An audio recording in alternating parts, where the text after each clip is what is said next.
துச்சாதனன் திரௌபதியின் சேலையை இழுக்க முயன்ற போது தோல்வியடைந்தான். ஆனால் அதன் பின்னால் உள்ள மறைக்கப்பட்ட கதை உங்களுக்கு தெரியுமா? அதை தடுத்தது கிருஷ்ணர் என்று நீங்கள் நினைக்கிறீர்களா? இல்லை, அதை தடுத்தது திரௌபதியின் கர்மா. ஒரு நாள் திரௌபதி மற்றும் அவளது தோழிகள் நதியில் குளிக்க போறாங்க. ஆனா நதியில ஏற்கனவே ஒரு முனிவர் குளிச்சுக்கிட்டு இருந்தாரு. அவங்க மரியாதையா அவர் குளிச்சுட்டு வரட்டும்னு காத்துக்கிட்டே இருந்தாங்க. ஆனா நேரம் போயிட்டே இருந்தது. திரௌபதி எளிமையா, முனிவரே கொஞ்சம் சீக்கிரம் முடிச்சுவீங்களா கேட்டாங்க. முனிவர் சொன்னாரு, என்னுடைய திருடு போய்விட்டது, என்னால் அப்படியே வெளியேற முடியாது மகளே.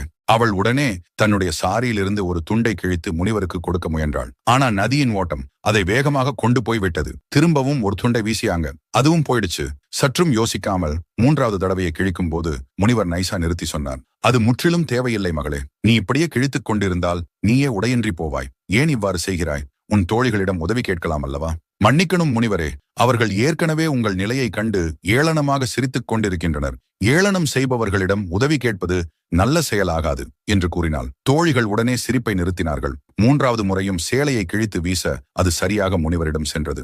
நதியை விட்டு மேலேறிய முனிவர் திரௌபதியின் கருணையை கண்டு பெரிதும் பாதிக்கப்பட்டார். அதனால் அவர் ஒரு பெரிய வரத்தை கொடுத்தார். மகளே, யாரும் உன்னை எப்படியும் வென்று உனது மரியாதையை இழக்கச் செய்ய முடியாது.